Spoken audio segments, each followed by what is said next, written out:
En este vídeo voy a revelarte uno de los conceptos más peligrosos que existen en el mundo del trading.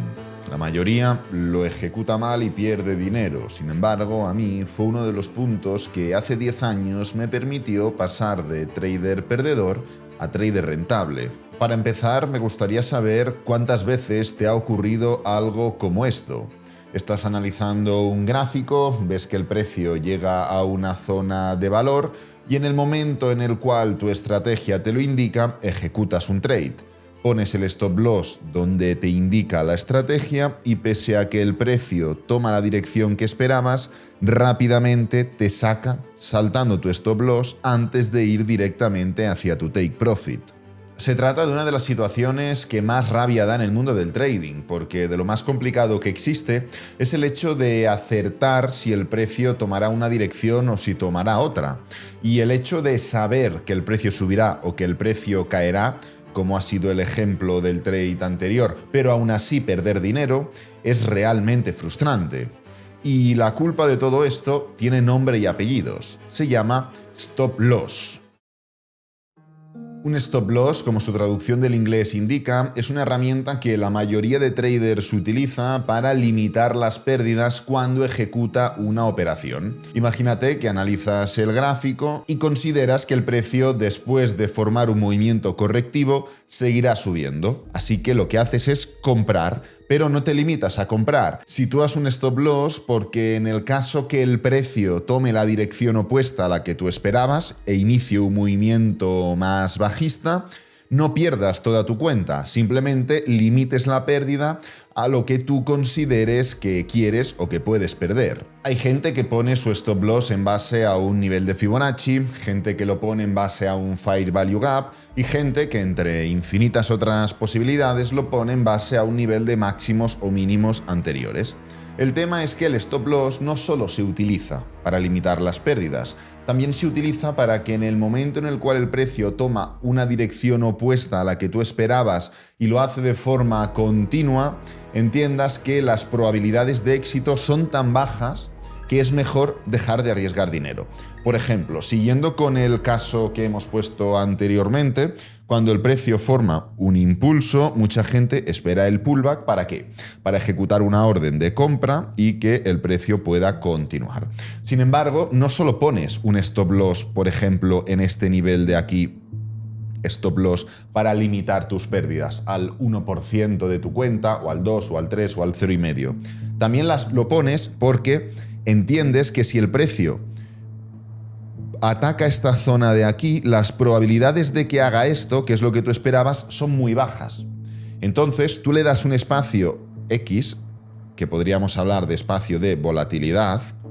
¿Para qué? Para que el precio pues, pueda caer un poquito más, pueda subir, pueda volver a bajar, tal, pero que en el momento en el cual ya rompe esa barrera de volatilidad que tú consideras o que tu estrategia te indica, entiendas que las probabilidades, como digo, de éxito son bajas y que te has equivocado de dirección, no pasa nada. Y ahora lo que tienes que hacer es, pues igual, en vez de buscar compras, pues buscar un movimiento opuesto para buscar ventas. Y si buscas ventas porque crees que el precio seguirá cayendo, vas a poner un stop loss, por ejemplo, aquí. Pero no solo, como digo, para limitar tus pérdidas, porque en el hipotético caso de que este espacio de volatilidad sea consumido por el precio, lo más probable es que te hayas vuelto a equivocar. Y lo mejor es que te salgas de la posición, ya que es altamente improbable de que el precio vaya hacia la dirección que tú inicialmente habías previsto. Y yo te pregunto, ¿tú por qué pones stop loss? ¿Lo pones porque lo indica tu estrategia? ¿Lo pones porque presupones que siempre tiene que haber stop loss en tus operaciones? ¿O sin embargo lo pones porque quieres asegurarte de cuánto vas a perder como máximo antes de ejecutar una posición? Poner tu stop loss como respuesta a cualquiera de las dos primeras preguntas es solo seguir el rebaño. Y déjame decirte que el 95% o más del rebaño pierde dinero. Sin embargo, ponerlo como respuesta a la tercera pregunta lo puedo llegar a entender. Pero, ¿qué pensarías si te digo que hay formas mucho más eficientes de controlar el riesgo y lo que vas a perder en cualquier posición que ejecutes y aún así evitar situaciones como esta o esta? El stop loss, evidentemente, es una gran herramienta. Evita que una pérdida se convierta en una gran pérdida. Pero también tiene una contraparte. Los stop loss también evitan que una pérdida se convierta en una ganancia o en una gran ganancia. Es posible que lleves 6 meses, incluso 1 o 2 años aprendiendo trading, que ya sepas las bases, que ya sepas incluso conceptos avanzados, tengas tu estrategia o tus estrategias, vayas obteniendo ganancias, pero no las ganes de forma consistente y con lo cual no puedas considerarte trader rentable. Exactamente la misma situación en la cual yo me encontraba. Pues igual tu problema es el mismo que yo tenía. Estás utilizando stop loss. Cuando yo empecé a aprender trading hace 12 años no había ni toda la información que hay hoy en día y tampoco, obviamente, se utilizaba YouTube como fuente principal de formación gratuita. Lo que hacíamos, o al menos lo que yo descubrí que se podía hacer, era buscar páginas web de trading y de inversión en la cual se invitaba a muchos ponentes del mundo del trading para que impartieran webinars. Y en uno de esos webinars una persona explicaba por qué no utilizaba stop loss. Y decía que los stop loss no sirven para nada y pese a que estén tan instaurados en el día a día de todos los traders, en muchos casos provocan que esos traders no sean rentables. Acto seguido, al terminar el webinar, me puse a investigar y a analizar todas y cada una de las operaciones que yo llevaba ejecutando desde hacía un año, año y medio, año y 3/4, y me di cuenta de lo siguiente. El stop loss había veces que sí, evitaba que una pérdida se convirtiera en una gran pérdida, pero la mayoría de veces yo era capaz de analizar la dirección, yo sabía si el precio iba a subir o si el precio iba a caer, pero el stop loss lo que hacía era evitar que una pérdida se convirtiera en una ganancia y en muchos casos en una gran ganancia. Y el hecho de quitar el stop loss directamente, ahora explicaré cómo, permitía que, sí, a veces perdía mucho más dinero de lo que debería perder, pero las ganancias o las grandes ganancias que me estaba evitando situar el stop loss compensaban claramente esos momentos de grandes pérdidas. Y te podrás preguntar, oye Alex, ¿y si no ponías stop loss, qué es lo que hacías entonces? Pues bien, lo que yo hacía era promediar mis operaciones. Y esto lo vas a entender mejor en materia de inversión, ya que lo que hacía es una especie de DCA. DCA significa Dollar Cost Averaging, que en español se traduce como promedio de precios. Por ejemplo, si tú quieres comprar acciones de Apple, tienes varias opciones. Opción número 1, inviertes de golpe los $1.000 que tú tienes para comprar Apple y lo compras todo. Opción número 2, compras un poco y en el momento en el cual tú consideres, compras un poco más y luego compras un poco más y vas repartiendo tus compras independientemente de si el precio sube o si el precio cae o solo cuando el precio cae o solo cuando el precio sube, según lo que tú consideres. Y luego tenemos la opción número 3 y es hacer un DCA automático. Esto significa que tú, por ejemplo, programas comprar $10 de los $1.000 que tú tienes para invertir en Apple cada semana. Así que, de manera automática, vas a estar haciendo un DCA en el cual, haga lo que haga el precio de Apple, vas a estar invirtiendo $10 en Apple durante 100 semanas, porque $10 a la semana por 100 semanas son los $1.000 que tú tenías disponibles para comprar Apple. Y en el trading ocurre algo muy similar. Según lo que yo hacía, la clave no está en ir moviendo el stop loss sin ningún tipo de control, sino en planificar el riesgo desde el principio. Así que en vez de decidir arriesgar el 1% de golpe, lo que hacía era entender y dividir ese riesgo en diferentes etapas para solo asumir esos riesgos extra en el momento en el cual el mercado justificara que yo podía arriesgar más. Por ejemplo, en una cuenta de $10.000 con un riesgo máximo del 1%, es decir, $100, y permitiendo hasta 3 ajustes, se divide el riesgo en 4 partes de $25. Imagínate que el precio se impulsa, hace un pullback y cuando arranca de nuevo ejecutas una orden de compra y pones un stop loss en el nivel de 95, lo que supone una distancia de $5 al stop y un tamaño de posición de 5 unidades. Y como si el precio sigue cayendo y pasa del nivel de 95, seguiremos dentro de la posición, no es necesario que sitúes ningún stop loss de momento. Así que si el precio baja pero la idea sigue siendo válida, se ejecuta una nueva orden en el nivel de 92, se recalcula el riesgo acumulado, que ahora es de $50, y con una distancia total al stop loss de $8, el tamaño máximo de la posición pasa a ser de 6,25 unidades. En una tercera etapa, si el precio vuelve a caer, pero aún no invalida el escenario de impulso, pullback y continuación, el stop loss lógico se ajusta, por ejemplo, a nivel de 89. El riesgo acumulado permite que se suba a $75 y la distancia es de $11. Así que el tamaño máximo ahora mismo es de aproximadamente 6,8 unidades. Si el precio, por lo que sea, sigue cayendo y sigue siendo válida nuestra hipótesis, en la última etapa permitida, el stop loss se sitúa, por ejemplo, en el nivel de 87.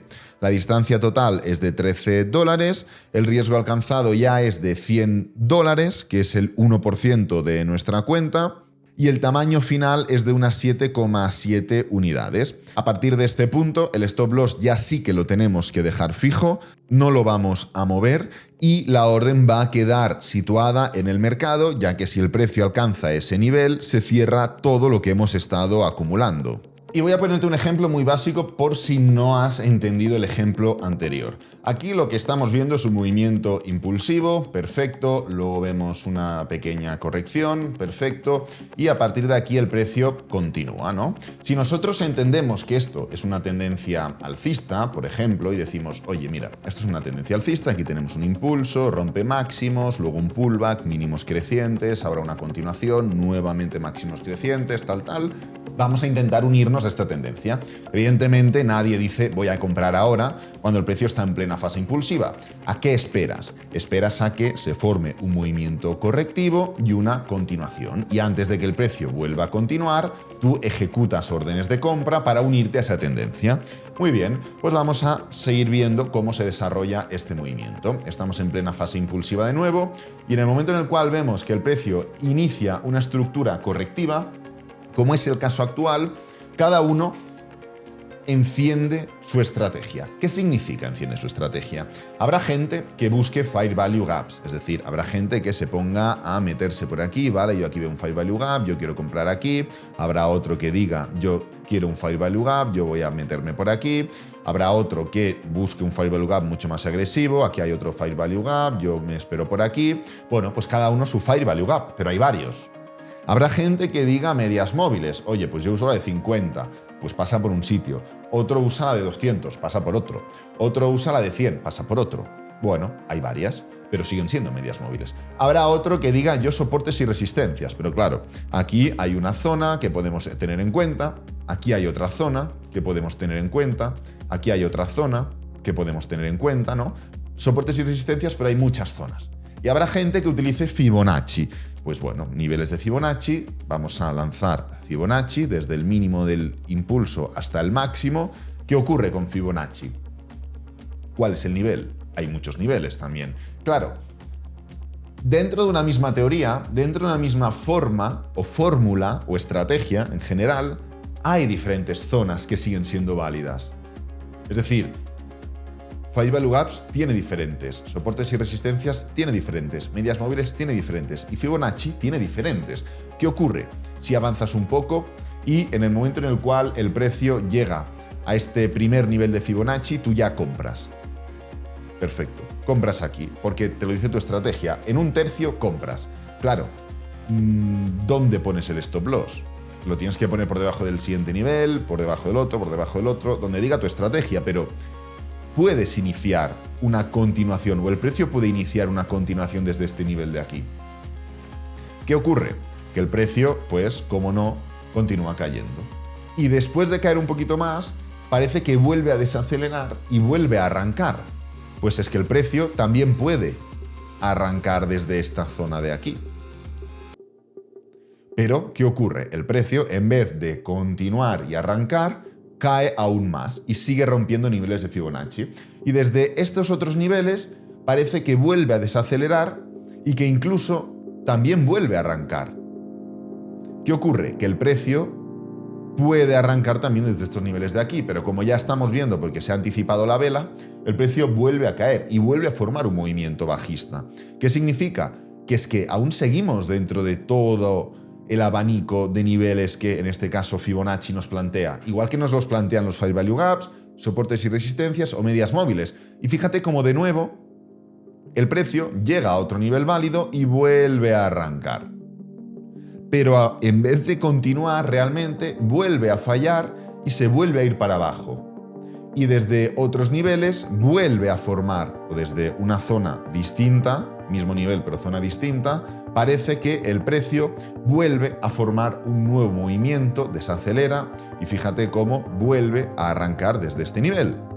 Así que el precio desde aquí también tiene la misma hipótesis de continuación. Es decir, hemos visto cómo en todos y cada uno de los elementos, terminando con Fibonacci, en este caso hay 5 opciones distintas, dentro de la misma estructura, dentro del mismo patrón, dentro de la misma filosofía, hay muchas zonas desde la cual el precio puede continuar.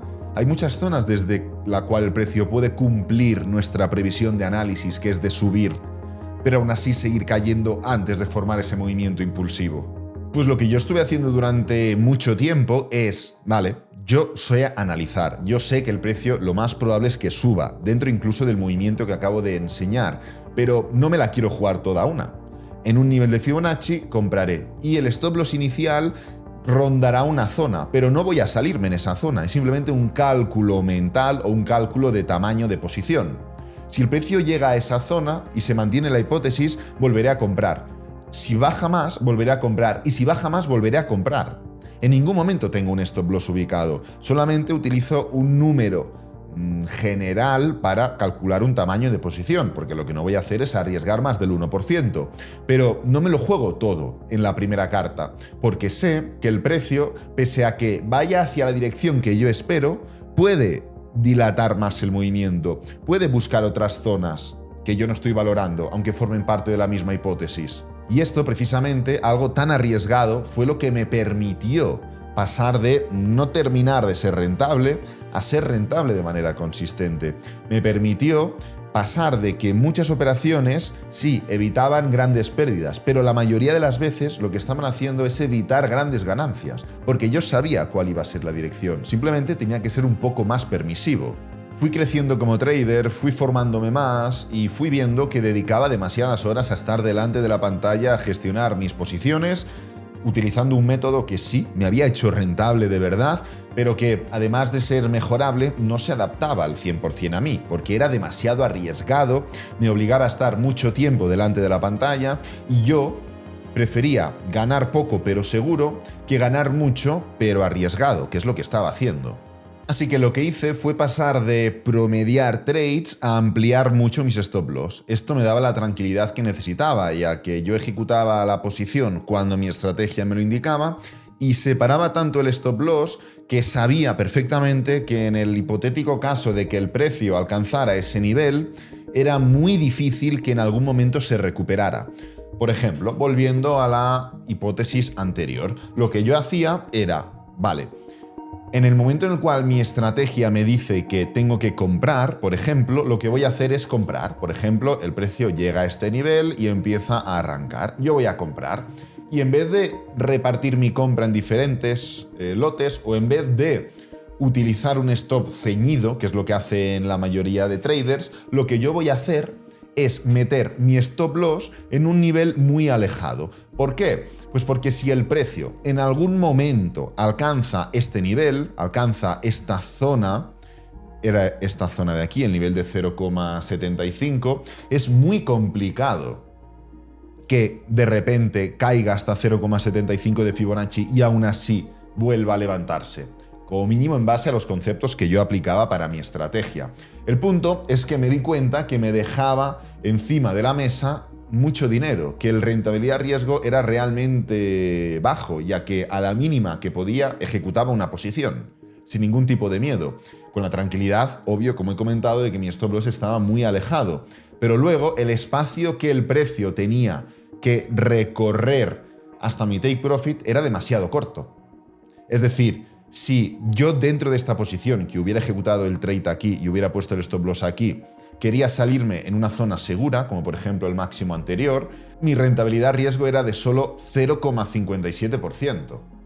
Y no es que esto fuera una excepción, era más o menos la tónica habitual. Había veces que, pues, por temas de acción del precio, era mucho más y a veces era un poquito menos, pero más o menos oscilaba entre estos niveles y esto me obligaba a tener que acertar mucho para compensar los momentos de pérdida.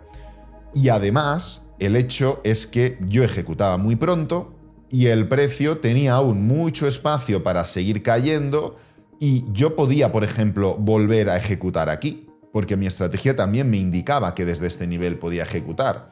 Pero si ya me daba una entrada en un nivel superior, yo ya lo ejecutaba en un nivel superior, con lo cual no iba a estar pendiente de qué es lo que ocurría si el precio caía más. E imaginaros que en muchas ocasiones el precio me daba la entrada en la parte superior, yo ejecutaba y mi rentabilidad riesgo era de 0,57, pero luego seguía cayendo y me daba la entrada también en la parte inferior, que yo no ejecutaba porque ya tenía una posición y el rentabilidad riesgo era de 1,89. Claro, había otras en las cuales pues no me daba la entrada inicial y se iba directamente para abajo, pero todo esto lo hacía para no tener que estar delante de la pantalla, pero evitar también que el hecho de saber la dirección del precio me permitiera ganar dinero. Porque si el precio se iba hasta mi stop loss, era muy difícil que ya se recuperara. Lo que había hecho, en pocas palabras, era masterizar el aprender a predecir la dirección sin miedo a que me saltara el stop loss.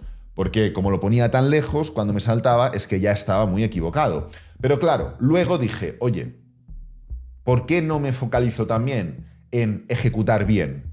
¿Por qué no me focalizo también en ver si es mejor que ejecute aquí o si es mejor que ejecute más abajo? Claro que siempre es mejor ejecutar más abajo, pero ¿cómo elimino del mapa el hecho de ejecutar en esta parte de aquí?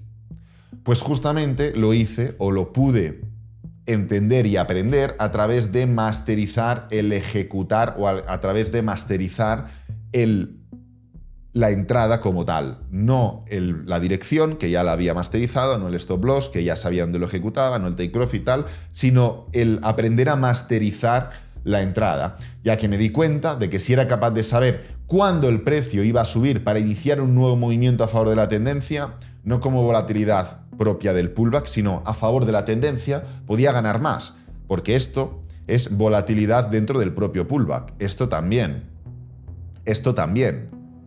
Pero yo tenía que ser capaz de aprender a determinar cuándo, en vez de volatilidad, era realmente el arranque definitivo para buscar esa continuación. Y lo que hice fue dos cosas. Primero, bajar de temporalidades y segundo, añadir una media móvil. Yo, una vez en la temporalidad grande entendía cuál era la dirección y entendía cuáles eran los niveles clave, lo que iba a hacer es bajar de temporalidad para que a través de una ruptura objetiva de un nivel tan importante como es una media móvil, ejecutar la posición. Entonces, lo que empecé a hacer es, vale, ya sé lo que pasa en la temporalidad grande, ya sé lo que va a ocurrir, simplemente tengo que ver cuándo es el mejor momento para unirme. Y este era el momento en el cual se rompía una media móvil exponencial de 50 sesiones. Esto me permitía entrar dentro de la misma hipótesis, dentro de la misma estructura, dentro del mismo movimiento, pero de forma mucho más optimizada, eliminando por completo la volatilidad intermedia dentro del pullback, porque si el precio estaba por encima de la media móvil o si no era capaz de romperla, yo no ejecutaba, y participar solo en los movimientos en los cuales el precio realmente iba a continuar con el movimiento que yo esperaba e iba a poder unirme a esa tendencia sin necesidad de estar preocupado por si había entrado demasiado pronto o por si me iba a saltar el stop loss y luego iba a ir en la misma dirección. A medida en la cual iba ganando experiencia e iba masterizando cada vez más esta forma de ejecutar la posición, me daba cuenta de que el precio cada vez caía menos antes de ir hacia la dirección que yo esperaba. Y esto lo calculaba a través de una especie de ratio, el MAE, Maximum Adverse Excursion, fórmula que mide cuánto se mueve el precio en contra de tu entrada como máximo antes de que el trade llegue al take profit o se cierre en beneficio. Así que este ratio me daba exactamente cuál era mi nivel. ¿Por qué? Pues porque yo iba viendo cómo este ratio cada vez era menor, lo que significaba que el precio cada vez, antes de ir hacia la dirección que yo esperaba, caía menos, con lo cual yo cada vez era más preciso en cómo analizaba y cómo ejecutaba las entradas. Y esto que me permitía ajustar cada vez más los stop loss. Y podrías decir, oye Alex, tanto lío con el stop loss ajustado para completar un círculo completo y terminar en el mismo punto. El punto de intentar ajustar el máximo el stop loss. Pues la respuesta es que no. Seguir todo este proceso, que por cierto no fueron solo semanas o meses, fue más de un año, me permitió conseguir 4 cosas distintas. La primera de ellas, ser rentable. La segunda, darme cuenta de que más allá de lo que más vende en el trading, el método mágico, la estrategia, la fórmula, hay muchas más cosas o muchas más formas de hacer las cosas. La tercera, no criticar nunca a nadie por la estrategia que utiliza, por muy distinta que sean los conceptos que yo utilizo o por muy difícil que a mí me haya resultado ser rentable con esos mismos conceptos, porque no tengo ni idea de si realmente es un método válido para esa persona y no era válido para mí. Y la cuarta y más importante, ser mejor trader en todos y cada uno de mis aspectos. Empecé como todo el mundo, poniendo un stop loss porque representaba que tenía que poner un stop loss. Pero el stop loss ajustado lo ponía mal ajustado. Lo ponía ajustado porque la estrategia de turno me decía que tenía que ponerlo ajustado. Pero yo no comprendía por qué lo tenía o no lo tenía que poner ajustado. Y el hecho de pasar de un extremo, el stop loss ajustado, al otro, sin stop loss, me permitió darme cuenta e ir rascando, e ir investigando, e ir formándome en el proceso de primero, stop loss ajustado, segundo, no stop loss, tercero, stop loss muy alejado, cuarto, stop loss vuelvo a ajustado y quinto, el stop loss más ajustado posible en base a mis ratios, en base a mi nivel y en base a mi forma de operar. Así que como puedes ver, este método tan arriesgado de hacer trading formó parte de un proceso interno de mejoría personal, técnica y práctica que yo llevé a cabo hace un montón de años y que me ha permitido estar donde estoy hoy en día. Que inicié de manera natural, esporádica, orgánica, 0% forzada o 0% metida por un anuncio o metida por una corriente de marketing y que de manera natural también decidí terminar. Porque una cosa me fue llevando a otra, y consideré que lo mejor para mi estrategia era volver al origen, pero con un conocimiento mucho mayor. Así que nada, recuerda que abajo en el primer comentario fijado y la descripción de este vídeo encontrarás otros enlaces de interés, cursos, tutoriales, formaciones, todo contenido 100% gratuito para que sigas formándote sin necesidad de invertir tu dinero. Y este vídeo lo voy a dejar por aquí. Espero que te haya gustado, que te haya servido, que es lo importante. Si es así, dale me gusta, suscríbete, compártelo con amigos, con la familia y nos vemos en el próximo vídeo. Adiós.